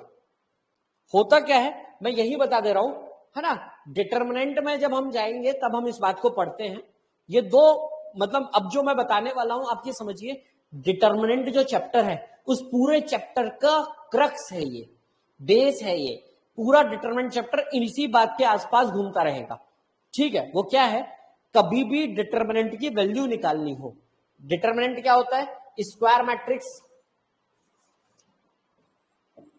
स्क्वायर मैट्रिक्स जो होती है, सबसे पहले समझ ले जरा, यहां से आप ये समझे कि आपका जो चैप्टर है डिटरमिनेंट और जो चैप्टर है मैट्रिक्स, इन दोनों का मिलना शुरू हो गया है ना, इन दोनों का मिलना, ओवरलैपिंग लगभग शुरू हो गई है। इसे हम ओवरलैपिंग नहीं बोलेंगे, ओवरलैपिंग कंफ्यूजिंग हो जाता है, इंटरसेक्शन बोल देंगे। उससे हमको क्या है, हम बाय वन गेट वन चल रहा है। पढ़ मैट्रिक्स रहे हैं, समझ मैट्रिक्स और डिटरमिनेंट दोनों जाएंगे, है ना। तो बाय वन गेट वन चल रहा है तो लूट लो, है ना। तो स्क्वायर मैट्रिक्स में क्या होगा भैया, स्क्वायर मैट्रिक्स आप जानते हैं, सबसे पहले तो ये बोलिए, है ना सर। डिटरमिनेंट मैट्रिक्स, इसको सॉरी स्क्वायर मैट्रिक्स क्या होता है, number of row is equal to number of column. बोल भाई, बात क्लियर है। तो हर स्क्वायर मैट्रिक्स की ना एक वैल्यू निकाली जाती है जिसको हम डिटरमिनेंट के फॉर्म में एक्सप्रेस करते हैं, मतलब वैल्यू यानी कि डिटरमिनेंट वैल्यू, ठीक है। मैट्रिक्स की एक वैल्यू, अभी तक हमने जो भी पढ़ा वो मैट्रिक्स में ऐड करते थे, सब्ट्रैक्ट करते थे, मल्टीप्लाई करते थे, आंसर मैट्रिक्स के फॉर्म में आता था बच्चे। आंसर किस फॉर्म में आता था, मैट्रिक्स के फॉर्म में आता था। कई बात समझ आती है सभी लोग। अभी तक हमने जितनी भी मैथमेटिक्स पढ़ी इस चैप्टर के अंदर डिटरमिनेंट एंड मैट्रिसेस में, बता भाई हमने सारे आंसर, चाहे मल्टीप्लिकेशन के क्वेश्चन देखे सॉरी, चाहे हमने एडिशन सब्ट्रैक्शन, अगर वो एलिमेंट्स कंपेयर कर रहे हैं तो एक बात अलग है, otherwise the answer will be in a matrix form. अब हम जो पढ़ने वाले हैं इसमें क्या होगा, अगर कोई स्क्वायर मैट्रिक्स है बच्चे, तो हम उसकी एक वैल्यू निकालते हैं, उसको सॉल्व करके एक रियल नंबर में कन्वर्ट कर देते हैं। रियल नंबर में जैसे ही कन्वर्ट हुआ तो हमारा रियल का अलजेब्रा जो बचपन से पढ़ते आ रहे हैं वो सारा लगेगा। तो स्क्वायर मैट्रिक्स में क्या होगा, जैसे ही कोई स्क्वायर मैट्रिक्स है इस तरीके से लिखी होगी, हम ये दो डंडे खींच देंगे, यानी कि ये जो एल शेप है ये गायब हो जाएगा, ये एल शेप गायब हो जाएगा और ये यू दो डंडों के बीच में आ जाएगी, उसे बोलते हैं डिटरमिनेंट। क्या बोलते हैं बच्चे, डिटरमिनेंट। यानी कि अगर एक मैट्रिक्स में सिंपल भाषा में लिख देता हूं 1 2 3 4, तो ये लिख दिया 1 2 3 4, ये मैट्रिक्स है, ये उस मैट्रिक्स का क्या हो गया, डिटरमिनेंट फॉर्म हो गया। मैट्रिक्स की कोई वैल्यू नहीं होती, डिटरमिनेंट की एक वैल्यू होती है। डिटरमिनेंट को आप इस डिटरमिनेंट को सॉल्व करके 4 into 1 that is 4, 4 into 1 minus 2 into 3, तो 4 माइनस 6 दैट इज माइनस 2, ये इस डिटरमिनेंट की क्या होगी, वैल्यू होगी। बोल भाई हाँ या ना, बोल भाई हाँ या ना। तो एक बात अपने दिमाग में पहली बात रख ले, मैट्रिक्स की कोई वैल्यू नहीं होती, डिटरमिनेंट की एक वैल्यू होती है। बात समझ में आई। दूसरी बात समझे, दूसरी बात समझे, अगर दो मैट्रिक्स बराबर हैं, अब तुम जरा दिमाग लगाओ, अगर दो मैट्रिक्स बराबर हैं तो उनके डिटरमिनेंट बराबर होंगे ही, ये बात सही क्या, मतलब must be equal. If two matrices are equal, if two square matrices are equal, then their determinant value must be equal. Statement true और फॉल्स। अगर दो स्क्वायर मैट्रिक्स इक्वल हैं तो उनकी डिटरमिनेंट वैल्यू बराबर होगी, ये बात बिल्कुल सत्य है या असत्य है, दिस स्टेटमेंट इज ट्रू और फॉल्स, मस्ट ट्रू, बिल्कुल याद रखेंगे। ये सेम कहानी ऐसी है जैसे वेक्टर के साथ होता है, अगर दो वेक्टर बराबर है तो उनका मैग्नीट्यूड बराबर होगा ही, है ना। पर बेटा इसका वाइस वर्सा ट्रू नहीं होता। अगर दो डिटरमिनेंट वैल्यूज बराबर हैं तो गारंटी नहीं है कि वो उनकी मैट्रिक्स बराबर होगी। यानी कि अगर मैं तुमसे बोल दूं भैया एक डिटरमिनेंट है उसकी वैल्यू 1 है, दूसरा डिटरमिनेंट है उसकी भी वैल्यू 1 है, तो बताओ भैया ए और बी मैट्रिक्स बराबर है क्या, तो तुम बोलोगे नहीं। जैसे कि अगर दो मैग्नीट्यूड बराबर हो, दो वेक्टर्स के मैग्नीट्यूड बराबर हो, तो गारंटी नहीं होती कि वेक्टर बराबर होगा। क्या ये बात समझ में आती है। वाइस वर्सा ट्रू नहीं होता, वाइस वर्सा समझते हैं ना, उल्टा। जैसे दो मैट्रिक्स अगर बराबर हैं तो उनके डिटरमिनेंट वैल्यूज बराबर होंगे ही, बट दो डिटरमिनेंट अगर बराबर है तो मैट्रिसेस उनकी बराबर होगी। इस बात पर कोई कमेंट हम डायरेक्टली नहीं कर सकते, ठीक। वाइस वर्सा को समझने के लिए सबसे अच्छा एग्जांपल है हमारा एक भैंस वाला, है ना।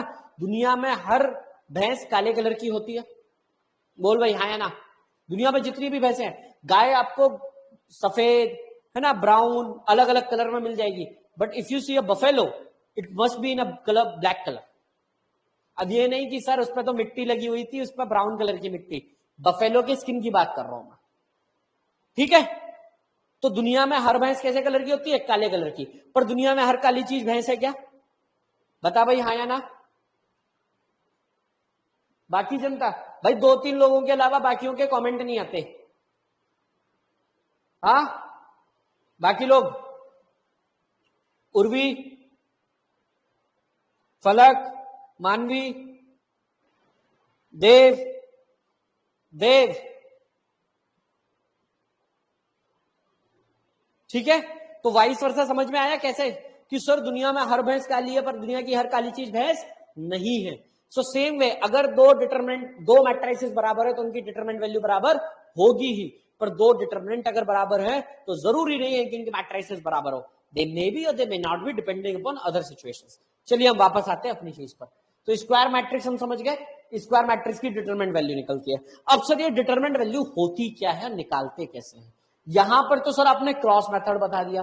सर तीन डिटरमिनेंट, 3/3 की जब होगी, जैसे 1 2 3 4 5 6 7 8 और 9, सर इसमें करके दिखाओ आप इसी मेथड से, आप इसमें इसी मेथड से करके दिखाओ। क्या मैं कर सकता हूं बताइए? आप कर सकते हैं क्या सेम मेथड से?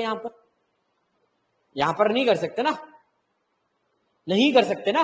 तो फिर सर क्या हो गया, यानी कि जो आपने यहां किया है that is not a method, और अगर वो मेथड है तो आपने उसको जनरलाइज नहीं बताया। अगर देखो भाई, मेथड, डेफिनेशन, ये ऐसी चीजें होती है, ये जनरलाइज टर्म होते हैं। अभी कुछ दिनों बाद हम एक सीरीज ला रहे हैं जिसमें हम आप लोगों ने अब तक जो मैथ्स पढ़ी है उसके जो मिथ हैं, मिथ्स अबाउट मैथमेटिक्स, वो हम ब्रेक करेंगे, है ना। तो उसमें बताएंगे कि भैया कैसे जनरल जो चीजें होती हैं उनका मतलब क्या होता है। अभी हम समझ लेते हैं। सर अगर जिस मेथड से ये सॉल्व किया उसी मेथड से आप 3x3 वाला सॉल्व कर दो तो हम मानेंगे कि मेथड है, अदरवाइज मेथड नहीं है, फिर तो आप तिगड़मबाजी कर रहे हो, है ना, फिर तो आप तिगड़मबाजी कर रहे हो। तो भैया मैं आपको मेथड समझाता हूं, मेथड समझेंगे? मेथड समझना चाहते हैं? जल्दी बोलिए, मेथड समझना चाहते हैं? पहले सभी लोग जब तक कमेंट नहीं करेंगे तब तक नहीं। मेथड समझना चाह रहे हैं सब? हाँ, चल भाई। तो अभी कुछ दिनों पहले यानी कि सैटरडे को हमने कोफैक्टर मैट्रिक्स पढ़ी थी। कोफैक्टर पढ़े थे? बोल भाई हाँ या ना। कोफैक्टर पढ़े थे, याद है कोफैक्टर सबको? बहुत बढ़िया। तो भैया डिटरमिनेंट की वैल्यू निकालने का सबसे सिंपल तरीका क्या है? आपका जो भी मन करे, एक डिटरमिनेंट में जो भी मन करे, यानी जिस नंबर की रो या जो कॉलम, आपको कोई एक चूज करना है।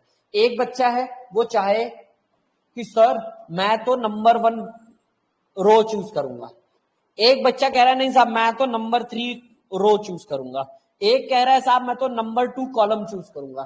तुझे सबको फ्रीडम है, लेकिन क्या करना है, या तो रो या कॉलम कोई एक, डायगोनल वाइगोनल नहीं लेके बैठ जाना, ठीक है। पहला काम क्या करना है, रो या कॉलम चूज कर लिया। दूसरा काम क्या है, जो भी रो या कॉलम आपने चूज की है, समझे, जो भी रो या कॉलम आपने चूज की है, आप उस रो के एलिमेंट को उसी एलिमेंट के कोफैक्टर से मल्टीप्लाई कर दीजिए। सर समझे नहीं? तो भाई मैं यहां समझा देता हूं।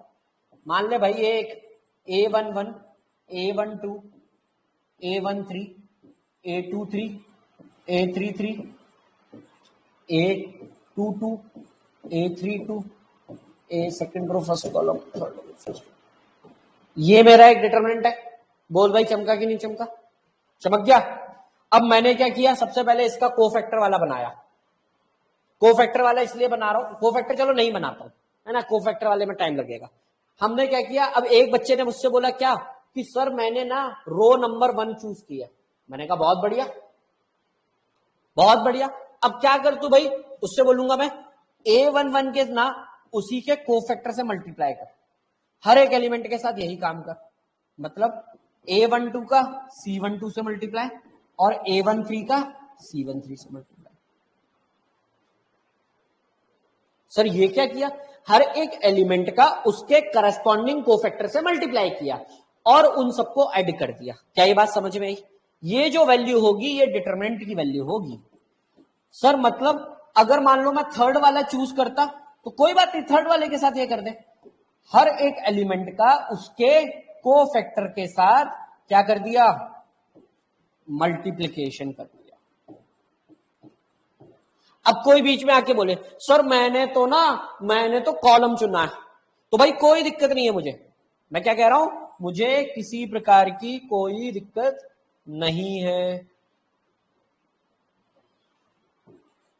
देख भाई आजा जरा, अगर मान ले मैं ये वाला कॉलम चुन लूं तो बता जरा क्या क्या होना। तब A12 C12 A22 C22 A32 C3। क्या ये बात समझ में आ रही है? क्या ये बात समझ में आ रही है? बोल भाई हाँ या ना। आप कोई भी रो कोई भी कॉलम जो आपको अच्छा लगे बच्चे वो आप चूज कर लो, उसके करस्पॉन्डिंग उसके हर एक एलिमेंट को उसके करस्पॉन्डिंग कोफैक्टर से मल्टीप्लाई करो और सबको ऐड कर दो। इसकी जो वैल्यू आएगी वही वैल्यू, डेल्टा का मतलब हो गया the value of the determinant, delta is the value of the determinant. क्या ये बात समझ में आई? अब जरा पीछे वाले मेथड पर आए। ये देख मैंने 1 को किससे मल्टीप्लाई किया था? 4 से। 1 को किससे मल्टीप्लाई किया था? 4 से। देख भाई जरा, तो 1 अगर मैं इसको फर्स्ट रो के अबाउट ओपन करता तो 1 का कोफैक्टर क्या आता बच्चे, जरा बताएगा कोई मुझे? 1 का कोफैक्टर क्या आएगा? What is the cofactor of 1? That is 4। सो मैंने क्या किया, 1 इंटू 4 प्लस 2 के साथ उसका कोफैक्टर, 2 वाले का कोफैक्टर कितना आएगा? 2 का कोफैक्टर कितना आएगा? -3। Very good. कैसे पता सर -3? भैया 2 की पोजीशन A12 -1 की पावर 1 + 2 दैट इज -3, -1 की पावर 3 यानी कि -1 इंटू -3 था। क्या ये बात समझ आ रही है? क्या ये बात समझ आ रही है? सेम फंडा यहां लगा देंगे, सेम फंडा यहां लगा देंगे। क्या ये बात समझ आ रही है सबको? तो बोल भाई मेथड मिल गया, डिटरमिनेंट का सॉल्व करने का मेथड मिल गया। बोल भाई हाँ या ना। हाँ, अब तुम्हारे पास 4/4 का भी डिटरमिनेंट आ जाए, आएगा नहीं, पर अगर आ जाए तो सॉल्व कर सकते हो, सॉल्व कर सकते हो। 4/4 का अगर डिटरमिनेंट है तो सोच के बताओ हर एक एलिमेंट का कोफैक्टर कितना बनेगा? 3 × 3/3 का डिटरमिनेंट बनेगा, है ना? 4/4 का है तो 3/3 का कोफैक्टर, कोफैक्टर जो बनेगा वो एक ऑर्डर कम। ये 2 × 2 का है तो एक ऑर्डर कम किया तो 1 × 1 यानी कि एक ही एलिमेंट बन रहा है। ये 3 × 3 का है तो हर एक का दो, देखो 1 का अगर कोफैक्टर बनाऊंगा तो ये बनेगा 5 6 वाला, 2 × 2 का। तो n × n की अगर मैट्रिक्स है तो उसका कोफैक्टर हर एक एलिमेंट का निकालूंगा तो n - 1 × n - 1 हो जाएगा। बोल भाई चमका कि नहीं चमका? बोल भाई चमका कि नहीं चमका? हाँ या ना, जल्दी बोल। समझ गया? अच्छा सर ये वाली बात तो समझ आ गई, चलो सर ये वाली बात तो समझ आ गई हमें। तो सर एक चीज हमको समझ आ रही है, थोड़ी थोड़ी समझ आ रही है कि सर ये 9 क्यों बना, यहां फर्स्ट रो और फर्स्ट कॉलम। अब ये फर्स्ट कॉलम कैसे आया था? ट्रांसपोज लेकर आया था। फर्स्ट कॉलम एडजॉइंट में क्या किया था तूने? ट्रांसपोज लिया था पीछे। तो टेक्निकली सोच, 1 × 4 × 5 का तूने मल्टीप्लाई किया है -6 0 और 3 से बेटा। 1 × 4 × 5 का किससे मल्टीप्लाई किया है? -6 0 3 से। 1 × 4 सॉरी -6 4 5 14, मतलब मैंने रिवर्स ऑर्डर रिवर्स कर रखा है, यानी कि इसका कॉलम पकड़ लो तो 1 3 0 और -6 0 3, रो बाय कॉलम होता है ना मैट्रिक्स का। तो तुमने यहां किया -6 5 14 1 3 0, तो -6 5 14 यानी कि इसका फर्स्ट कॉलम और इसका फर्स्ट कॉलम। तो तुमने क्या किया, एक कॉलम को उसके कोफैक्टर्स के साथ मल्टीप्लाई किया, तो क्या वैल्यू आनी थी? आपने एक कॉलम लिया, उसके कोफैक्टर लिए और करस्पॉन्डिंग को मल्टीप्लाई करके ऐड किया, तो क्या वैल्यू आनी थी? डिटरमिनेंट की वैल्यू तो ना आनी थी। तो भैया इन दोनों का जब मल्टीप्लाई होगा तो first row first column, second row second column, third row third column, इसलिए first row first column, second row second column, third row third column का सेम एलिमेंट आया, वैल्यू ऑफ डिटरमिनेंट। क्या ये बात समझ में आ रही है? खोपड़ी में घुस रही है धीरे धीरे? देख भाई जरा, खोपड़ी में धीरे धीरे घुस रही है, जल्दी बोल, आराम आराम से समझ, समझना आराम से, रिस्पॉन्स जल्दी करना है।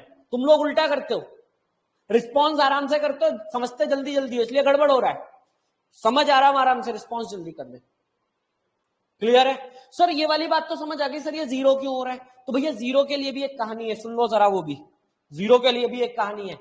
क्या होता है, अब मान ले तुम्हारे बीच में से ही कोई नालायक इंसान आ जाए अचानक से, सर मैं तो क्या करूंगा, मैं कॉलम रो लूंगा पहली वाली पर मल्टीप्लाई करूंगा उसका दूसरे के कोफैक्टर से, यानी कि सर मेरा मन क्या कर रहा है ना, मैं क्या करूंगा A11 में ना C21 का मल्टीप्लाई करूंगा, यानी कि रो ये वाली ले रहा हूं और कोफैक्टर इसके ले रहा हूं, तो A12 C22 और A13 C23।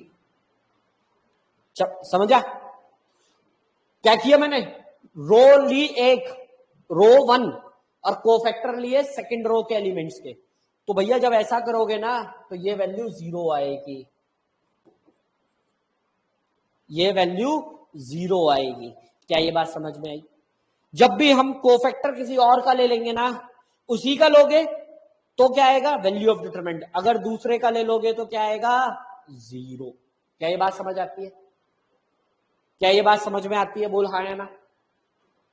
These two are the basic properties. अब जरा यहां पर वेरीफाई कर लेते हैं भैया, 1 के साथ 3 का कोफैक्टर, तो साहब 3 का कोफैक्टर कितना हो जाएगा, -2। 3 का कोफैक्टर कितना हो जाएगा, -2। बता रहा हूं बेटा उससे फायदा क्या होगा, विनायक भाई बता रहा हूं, ये प्रॉपर्टीज में है, बता रहा हूं, पहले समझ लें फिर अपन फायदा नुकसान देखेंगे। तो 1 का कोफैक्टर कितना हो जाएगा, 1 का कोफैक्टर सॉरी 3 का कोफैक्टर कितना हो जाएगा, -2, तो 1 इंटू -2, एलिमेंट लिया 1 और कोफैक्टर लिया 3 का, 3 का कोफैक्टर कितना हो जाएगा, -2 प्लस 2 के साथ मल्टीप्लाई करिए 4 का कोफैक्टर, 4 का कोफैक्टर कितना हो जाएगा, -1 कि 1। देख भाई कितना आ रहा है वैल्यू कितना आ रहा है, 1 इंटू -2 प्लस 2 इंटू 1 2, तो -2 और 1 कितना आ गया, 0 आ गया। बोल भाई 0 आ गया, ठीक है। तो अगर बेटा जो रो, अब ऐसा नहीं करना कि सर मैं रो लूंगा ये वाली और कोफैक्टर लूंगा कॉलम के ना, अगर आपने रो ली है तो कॉलम कोफैक्टर भी रो के ही लेने, अगर उसी सेम रो के ले लोगे आप तो क्या आएगा, वैल्यू ऑफ डिटरमिनेंट, अगर किसी और रो के ले लोगे तो आएगा 0। क्या ये बात समझ में आती है? रो के अलावा कॉलम का भी ले सकते हैं, पर उसके लिए कॉलम चूज करो, फिर कॉलम के कोफैक्टर्स लो। चूज अगर पहले आपने रो कर ली तो आप रो के ही कोफैक्टर्स लेंगे। क्या ये बात समझ में आती है? क्या ये बात समझ में आती है? अब आते हैं भैया विनायक भाई के विनायक जी के सवाल पर, सर इसका फायदा क्या है? तो भाई देख जरा, ये तेरे जो 0 आए ना, ये तेरे जो 0 आए हैं, ये उसी हरकत की वजह से आए हैं, उसी फायदे की वजह से आए हैं। समझ जरा, ये 0 क्यों आया? ये 0 आया क्योंकि ये वाला कोफैक्टर किससे मल्टीप्लाई हुआ, दूसरे वाले रो से। क्या ये बात समझ में आ रही है? क्या ये बात भेजे में घुस रही है? हाँ, क्या ये बात भेजे में घुस रही है? कोई दिक्कत किसी को? कोई दिक्कत किसी को? जल्दी बोल। हाँ, कोई दिक्कत नहीं, बहुत सुंदर, बहुत सुंदर, अद्भुत अद्भुत। तो यहां पर एक लिख लें, मैं एक क्वेश्चन के फॉर्म में लिख दे रहा हूं, आप लोग ऑलरेडी कर चुके हैं पर ये आप होमवर्क है फिर भी अच्छे से कर रहे हैं ना। Prove that A into adjoint of A, आप इसे अभी मैंने वेरीफाई कराया एक मैट्रिक्स लेके, अब आप इन जनरल आप इसको वेरीफाई प्रूव कर देना।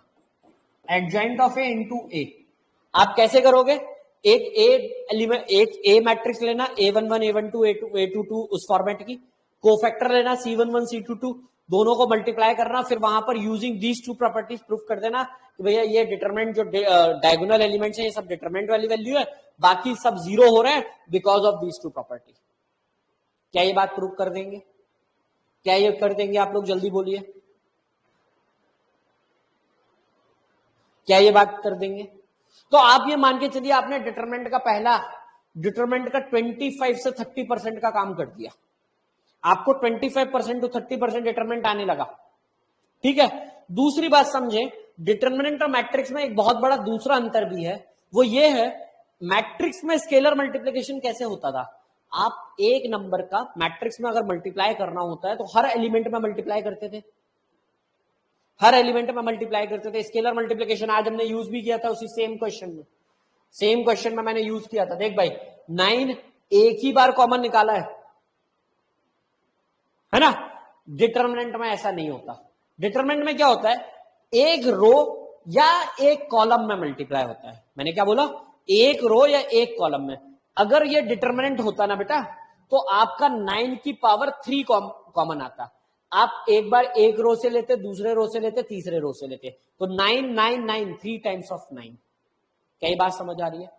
मैट्रिक्स में क्या होता है, स्केलर मल्टीप्लिकेशन का मतलब एक नंबर का मल्टीप्लाई मैट्रिक्स में क्या है, हर एक एलिमेंट में हो गया। डिटरमिनेंट में क्या होता है, वो नंबर जाके या तो किसी एक रो में मल्टीप्लाई होगा या किसी एक कॉलम में मल्टीप्लाई होगा। क्या ये बात समझ में आई? ये दोनों बातों को याद रखना है बस। ये दो महत्वपूर्ण मोस्ट इंपॉर्टेंट डिफरेंस है। क्लियर है? क्लियर है भाई? हाँ क्लियर है? चलिए बहुत सुंदर, बहुत सुंदर। अब हम एक चीज और पढ़ लेते हैं, हम लोग अब एक चीज और पढ़ लेते हैं, इनवर्स ऑफ अ मैट्रिक्स। उसके बाद मैं एडजॉइंट की प्रॉपर्टीज भी लिखवा दूंगा और इनवर्स की भी प्रॉपर्टीज लिखवा दूंगा। ठीक है? ठीक है भाई, एडजॉइंट की या इनवर्स की दोनों की प्रॉपर्टीज हम एक साथ लिख लेंगे। क्लियर है? किसी के पेट में कोई दर्द तो नहीं हो रहा? नहीं सर, अभी अभी बता दीजिए। और अभी सिमेट्रिक और स्क्यू सिमेट्रिक के प्रॉपर्टीज भी नहीं लिखी है तो वो भी लिखेंगे। तो मैं चाह रहा हूं कि एक बार हम समझ लें, फिर हम सभी प्रॉपर्टीज को एक साथ। क्या होता है देखो भैया, प्रॉपर्टी रटनी तो है नहीं ना, मैं चाहता हूं कि आप रटे, ना मैं चाहता हूं कि आप रटे। अगर आप रटना हो तो भैया मैं उन्हीं के बाद लिखवाता जाऊं ताकि आप रटते जाएं। मैं चाहता हूं आप सभी चीजों को समझें। समझने के लिए आपको पहले चीजों के बारे में विस्तार से पढ़ लेते हैं। ठीक, चलिए तो अगली हेडिंग की तरफ बढ़ते हैं। अगली हेडिंग है one of the most important heading, inverse of a matrix.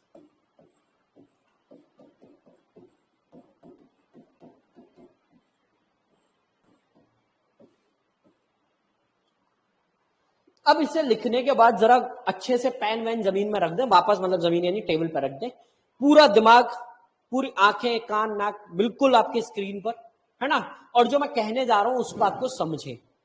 ठीक है, लिखने के पीछे ना भागे, समझ लें। Inverse of a matrix. Inverse का मतलब सबसे पहले तो बेटा ये जो इनवर्स, सॉरी, ये जो इनवर्स है, ये कौन सा इनवर्स की बात कर रहे हैं? मल्टीप्लिकेटिव इनवर्स की। किसकी बात कर रहे हैं? मल्टीप्लिकेटिव इनवर्स की। यानी कि इनवर्स मल्टीप्लिकेटिव इनवर्स का मतलब हो गया एक ऐसा मैट्रिक्स, एक ऐसा मैट्रिक्स जिसका मल्टीप्लाई करने पर मल्टीप्लिकेटिव आइडेंटिटी आ जाए। मल्टीप्लिकेटिव आइडेंटिटी होती है 1। तो आसान भाषा में मैं बोलूं, 1 यानी कि आइडेंटिटी मैट्रिक्स। अगर ए एक मैट्रिक्स है तो इसका इनवर्स हो जाएगा अगर बी, तो दोनों का मल्टीप्लाई करने पर आई आएगा, है ना। ए अगर बी का इनवर्स है तो A into B, B I आएगा। सर ए बी का इनवर्स हुआ तो बी ए का इनवर्स हो गया। सही बात है भाई, देखना भाई, ए का बी में मल्टीप्लाई होकर आई आ रहा है तो बी का भी तो ए में मल्टीप्लाई होकर आई आ रहा है। क्या ये बात समझ आती है? तो इनवर्स ऑफ अ मैट्रिक्स का मतलब क्या हो गया साहब? एक ऐसी मैट्रिक्स जिसका मल्टीप्लाई करने पर आइडेंटिटी मैट्रिक्स आ जाए। सिंपल सी बात। इनवर्स 2 का इनवर्स कितना होता है? 1/2। क्यों? क्योंकि दोनों का मल्टीप्लाई करने पर 1 आ जाता है ना। और हम पहले ही जानते हैं, हम तो पहले ही जानते हैं, हम तो पढ़े लिखे लोग हैं कि भैया मैट्रिक्स में 1 का मतलब आइडेंटिटी मैट्रिक्स। क्या ये बात क्लियर है? क्या ये बात क्लियर है बच्चों? चलिए उसके बाद आप लोग जरा यहां पर देखें। अगर मैं यहां पर देखूं कि यार मैं इतने से पोर्शन को पकड़ लेता हूं, क्योंकि ये जो बात है और ये जो बात है ये सेम बातें हैं, बस ये किस बात को बता रही है? कम्यूटेटिविटी को, है ना। ये दोनों सेम बातें हैं, ये कम्यूटेटिविटी को बता रही है। तो अब मैंने क्या किया बच्चे, इन दोनों को पकड़ लिया। चलिए अब डिटर्मिनेंट वैल्यू जो होती है ये तो रियल नंबर होती है, डिटरमिनेंट वैल्यू तो रियल नंबर होती है। थोड़ी देर पहले बात की थी, बोल भाई ये बात समझ में आई थी कि नहीं आई थी, कि डिटरमिनेंट वैल्यू जो होती है वो सॉल्व होके क्या आती है। जैसे अभी आपने क्वेश्चन किया था उसमें डिटरमिनेंट की वैल्यू 9 आई थी तो 9 इज अ रियल नंबर, तो ये तो कोई प्रॉब्लम वाली बात है नहीं। तो सर एक काम क्यों नहीं करते, आइडेंटिटी मैट्रिक्स जो होती है, आइडेंटिटी मैट्रिक्स तो 1 है सर, इसका तो जिस किसी से मल्टीप्लाई करो वही रह जाएगा। चलो तो अब एक काम किया मैंने, दोनों साइड ए इनवर्स से मल्टीप्लाई कर दिया, दोनों साइड क्या किया, ए इनवर्स से मल्टीप्लाई कर दिया। और ये जो डिटरमिनेंट ये तो रियल नंबर है क्योंकि नंबर ये तो वैल्यू थी, तो ये ए इनवर्स इंटू आई। अब ये देखो जरा, जैसे ही आपने ये किया फटाक से इन दोनों का मिलना हो गया, इन दोनों का मिलना हो गया, ये दोनों मिलकर क्या हो जाएंगे बता भाई, ए इनवर्स और आई एक मिलकर क्या हो जाएंगे, जल्दी बता। आई, अच्छा आई यानी कि 1 है ना, आइडेंटिटी मैट्रिक्स। अगर आइडेंटिटी मैट्रिक्स हो जाएंगे तो यानी कि इस बात को मैं सिंपली लिख दूं एडजॉइंट ऑफ ए। अब ऊपर जो है वो सिर्फ एडजॉइंट ऑफ ए बचा है। क्या इस बात से सहमत है सभी लोग, क्या इस बात से सभी लोग सहमत हैं? अच्छा, डिवाइडेड बाय, ये तो मैट्रिक्स है और इस मैट्रिक्स में किससे डिवाइड करना है, 1 अपॉन डिटरमिनेंट ऑफ ए, यानी कि इससे मल्टीप्लाई करना है। ये स्केलर हो गया, यानी कि अगर एडजॉइंट ऑफ ए के जो भी एलिमेंट आएंगे उसके हर एक एलिमेंट में ए की डिटरमिनेंट वैल्यू से डिवाइड दे देंगे भाई। इसका मतलब तो यही हुआ ना, क्योंकि adjoint of A is a matrix, 1 upon determinant of A is a real number. तो ये देखा जाए तो इसको ऐसे देखो, ये स्केलर मल्टीप्लीकेशन का केस बन रहा है, and this thing is equal to A inverse into identity matrix, that is A inverse, this is A inverse. So basically A inverse यानी इनवर्स ऑफ अ मैट्रिक्स क्या हो गई सर, एडजॉइंट मैट्रिक्स निकालो और उसके हर एलिमेंट में determinant value of A से डिवाइड दे दो। क्या ये बात सही है भाई? इनवर्स मैट्रिक्स क्या है, कैसे निकालेंगे सर, एडजॉइंट मैट्रिक्स निकाल लीजिए, उसके हर एक एलिमेंट में ए की जो डिटरमिनेंट वैल्यू होती है उससे डिवाइड दे दीजिए। क्या ये बात समझ में, हर एक बच्चे को आराम से, ये तुमने अभी प्रूफ किया, उससे ही मैंने ड्राइव किया। क्या यहां तक कोई किसी को दिक्कत, ये समझने में किसी भी बच्चे को कोई 1% भी डाउट हो बेटा बोल देना, 1% भी डाउट हो जरा बोल देना, बड़ी ईमानदारी से समझा रहा हूं और उम्मीद कर रहा हूं उतनी ही ईमानदारी से आप लोग समझ रहे होंगे। उर्वी, मानवी, तनीषा, अवनीश, फलक, दिव्यांश, शौर्य, वृंदा, किसी को 1% भी डाउट हो बच्चों में बता देना। कोई डाउट, कोई डाउट नहीं, आगे बढ़ू। तो यहां पर दो बातें अब मैं आपसे पूछना चाहूंगा, मैं दो बातें आप लोगों से पूछना चाहूंगा। पहली बात, डिटरमिनेंट ऑफ ए की बात हो रही है, डिटरमिनेंट वैल्यू ऑफ ए की बात हो रही है, तो A must be square matrix, A must be square matrix, पहला इंपॉर्टेंट बात। तो यानी कि दुनिया में किसी भी नॉन स्क्वायर मैट्रिक्स की इनवर्स पॉसिबल ही नहीं है। बोल भाई हाँ या ना, पॉसिबल है क्या? सोच के देख जरा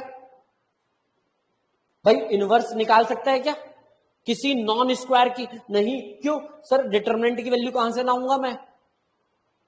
क्या ये बात समझ गए, क्या ये बात समझ गए? अच्छा, दूसरी इंपॉर्टेंट बात समझते हैं जी। सर एडजॉइंट ऑफ ए हमने 3-4 बार निकाल लिया, कभी ऐसा हुआ क्या कि एक से ज्यादा एडजॉइंट ऑफ ए पॉसिबल हो? कभी अभी तक ऐसा हुआ कि एडजॉइंट ऑफ ए, एक मैट्रिक्स का एडजॉइंट एक से ज्यादा पॉसिबल हो? सोच के देखो जरा। Adjoint of determinant, sorry adjoint of a matrix जब भी आपने कैलकुलेट किया, आज किया, आज से पहले वाली क्लास में किया, बीच में आपने होमवर्क में किया, कभी भी ऐसा हुआ कि एक मैट्रिक्स का एक से ज्यादा एडजॉइंट आ जाए? नहीं आया। डिटरमिनेंट की वैल्यू साहब एक ही आएगी, रियल नंबर है वो तो, है ना, पूरा डिटरमिनेंट सॉल्व होके कोई भी एक ही वैल्यू देगा। तो सर एडजॉइंट भी अगर एक ही आ रहा है, डिटरमिनेंट भी एक आ रहा है, तो हर मैट्रिक्स का इनवर्स भी यूनिक होगा, यानी कि हर मैट्रिक्स का इनवर्स एक ही गिवन मैट्रिक्स होगी, वही पॉसिबल है। उसके अलावा कोई और इनवर्स पॉसिबल होगा क्या? बता भाई। कोई और इनवर्स पॉसिबल होने के लिए या तो एडजॉइंट बहुत सारे आते हो या डिटरमिनेंट की वैल्यू बहुत सारी आती हो। डिटरमिनेंट की वैल्यू भी एक ही होती है, एडजॉइंट भी एक ही होता है। तो बता भाई, inverse will be unique. This is true और false? A inverse will be unique.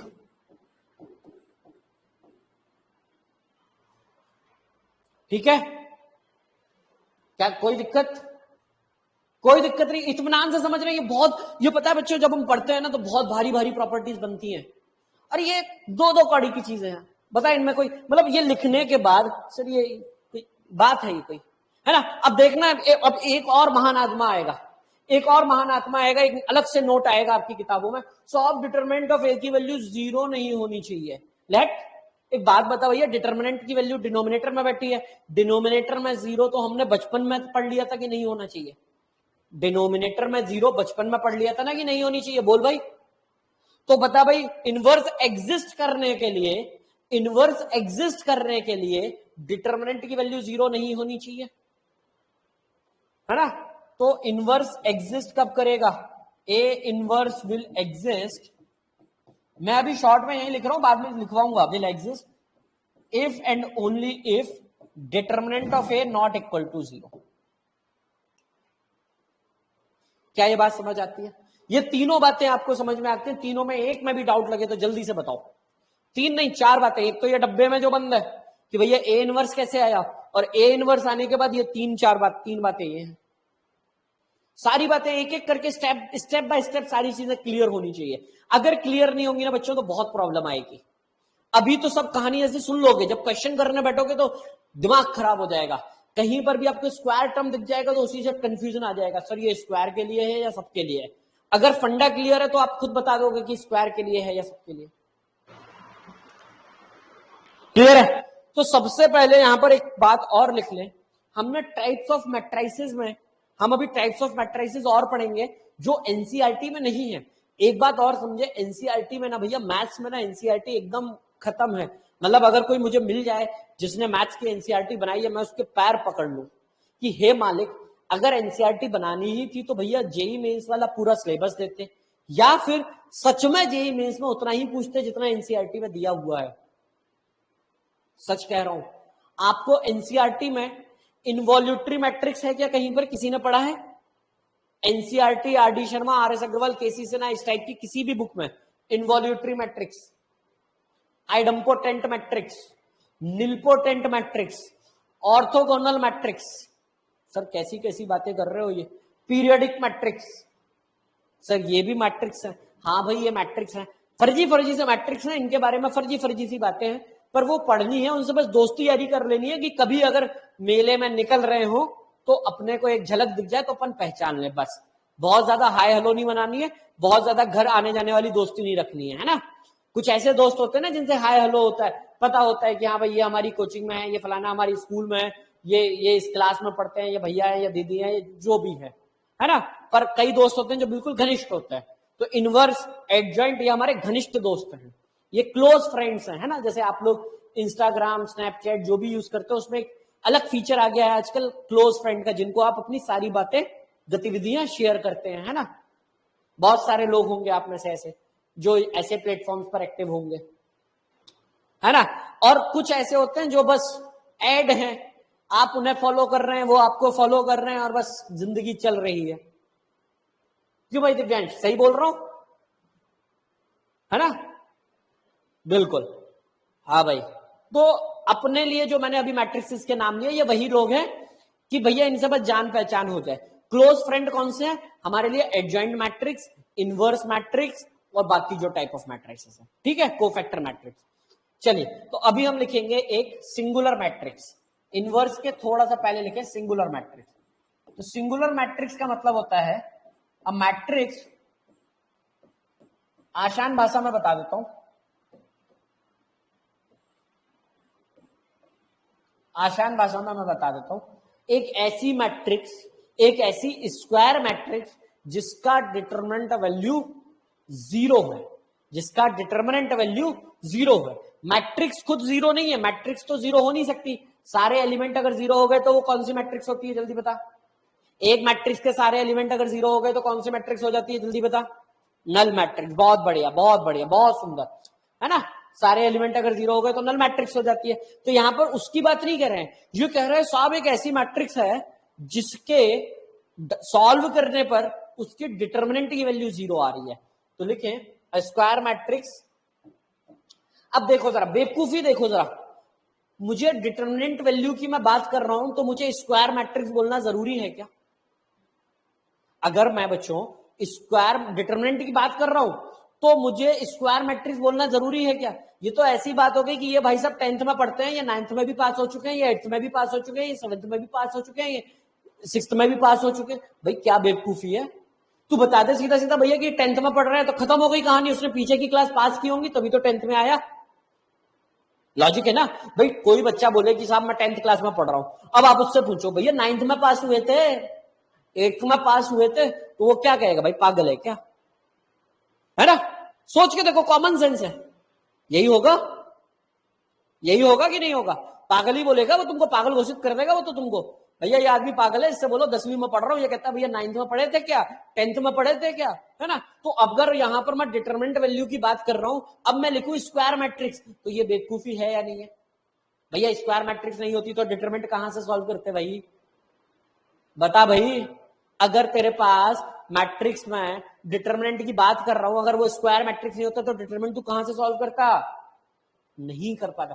तो लिखने की जरूरत नहीं होनी चाहिए, तो ये अपना कॉमन सेंस होना चाहिए कि सर इसको मत लिखो, सीधा लिख दो इफ डिटरमिनेंट वैल्यू ऑफ ए,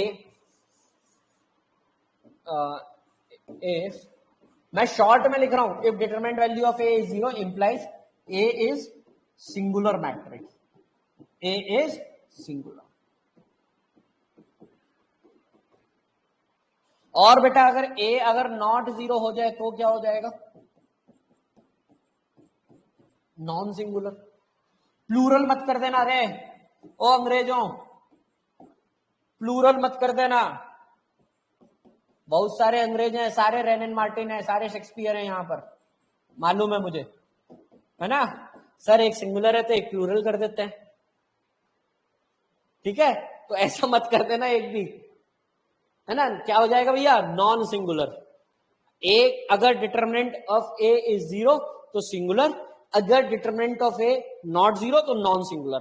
अच्छा, जिस मैट्रिक्स का इनवर्स निकाला जा सकता है उस मैट्रिक्स को बोलते हैं इन्वर्टिबल मैट्रिक्स। क्या बोलते हैं बच्चे, इन्वर्टिबल मैट्रिक्स। तो कई बार मेंस इतना नीचे गिर जाता है सवाल पूछने में, वो 4 ऑप्शन देके पूछ रहा था, भैया बताओ इनमें से कौन सी मैट्रिक्स इन्वर्टिबल है। तो पहली बात तो अपने को स्क्वायर मैट्रिक्स देखनी है, दूसरी बात उस स्क्वायर मैट्रिक्स का डिटरमिनेंट वैल्यू 0 नहीं होना चाहिए, है ना। ये अपन ने देख रखा है, A must be square matrix. उसके बाद ए इनवर्स यूनिक होगा, कब होगा, जब ए इनवर्स एग्जिस्ट करेगा if determinant of A not equal to 0। तो A will be non singular, ठीक है। तो यहां पर हम क्या लिखेंगे, यहां पे लिख लीजिए if determinant of A not 0 implies A is invertible, A is invertible.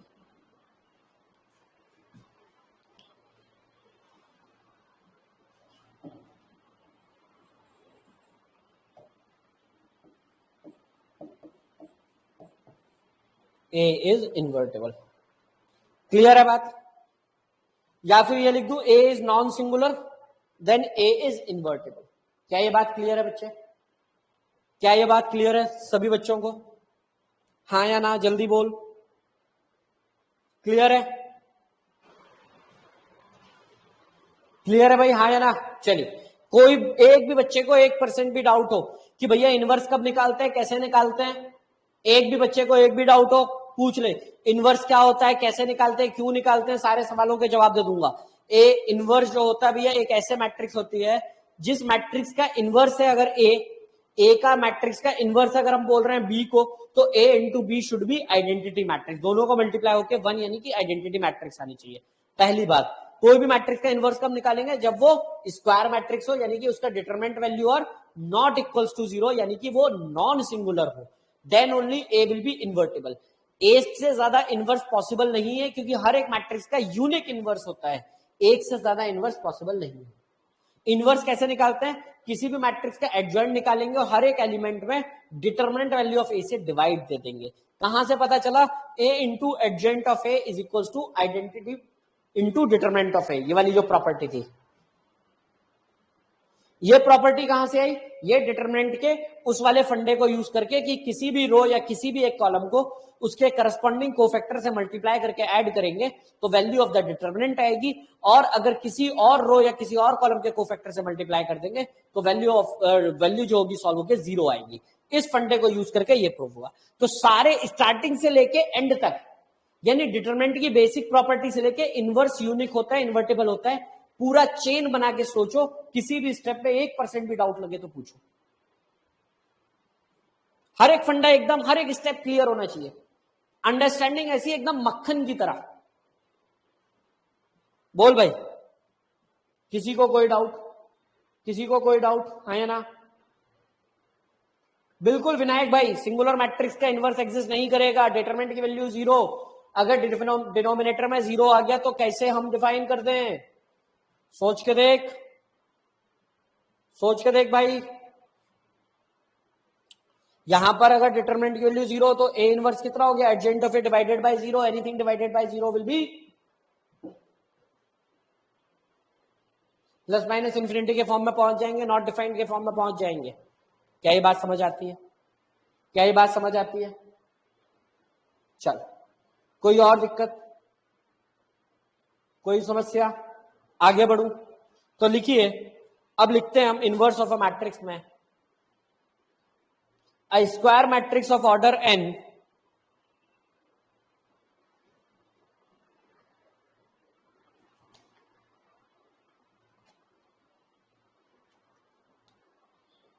a square matrix। Avneesh क्या पूछना चाह रहे हो भाई? सर ए का इनवर्स ए होगा,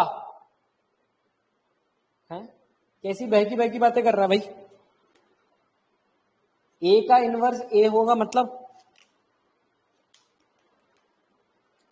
बेटा आइडेंटिटी मैट्रिक्स इकलौती ऐसी है जिसका इनवर्स वही हो जाएगा, एक तरीके से कह सकता है। या ए स्क्वायर इज इक्वल टू आई जब जब आएगा तो वो ऐसी मैट्रिक्स को इन्वॉल्यूटरी मैट्रिक्स कह देते हैं। बाकी तो कहना क्या चाह रहा है भाई, मैं वो समझ नहीं पा रहा हूं।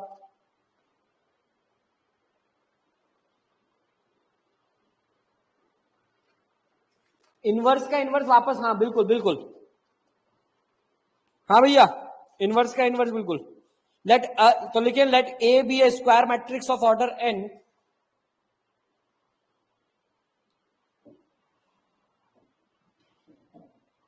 if A be a square matrix of order n full stop, then a matrix B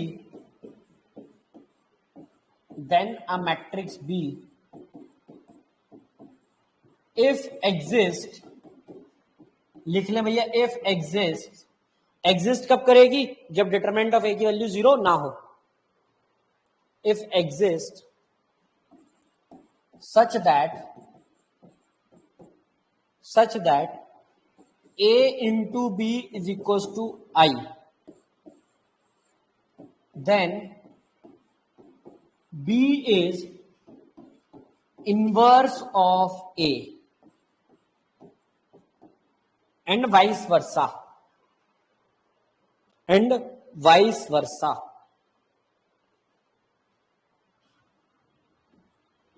and vice versa। Vice versa का मतलब क्या हो गया, ए अगर बी का इनवर्स है तो बी ए का इनवर्स हो गया।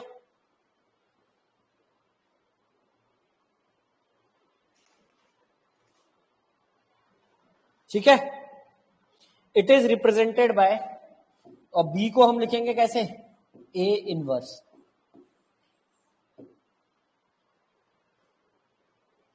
क्लियर है, बी ए के ऊपर -1, और A is equals to B inverse.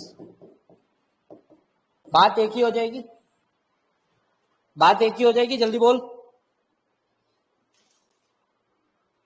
Clear है?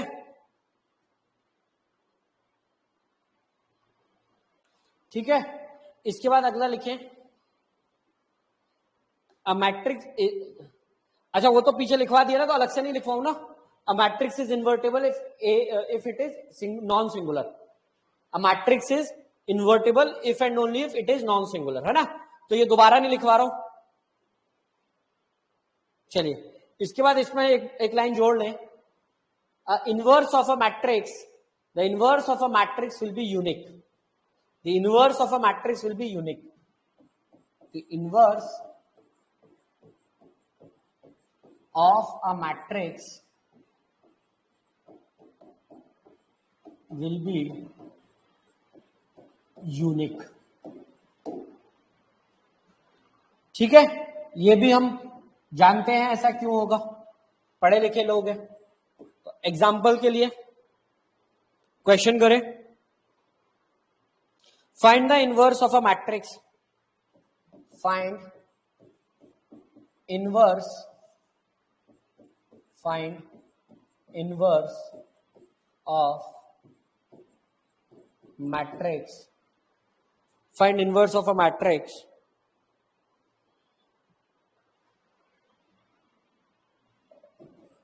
0 1 2 1 2 3 3 1 1 and also verify it, and also verify. Verify का मतलब आपको साबित करना है कि भैया वो मैट्रिक्स का इनवर्स है। कैसे साबित करेंगे? जो भी निकल के आए उसे इसी के साथ वापस मल्टीप्लाई करके आइडेंटिटी मैट्रिक्स आना चाहिए। ठीक है, जल्दी से कर दीजिए। आज की क्लास में हमने कंटेंट काफी, सीखने वाली चीजें काफी थी। ठीक है, जल्दी से कर दीजिए। इनवर्स कैसे निकालेंगे? अभी आपको बहुत सारे मेथड होते हैं, पर अभी आपको एक ही मेथड पता है। आप पहले एडजॉइंट ऑफ ए निकालिए, डिटरमिनेंट ऑफ ए निकालिए, और एडजॉइंट के हर एक एलिमेंट को डिटरमिनेंट जो वैल्यू आए ए की, उससे डिवाइड कर दीजिए।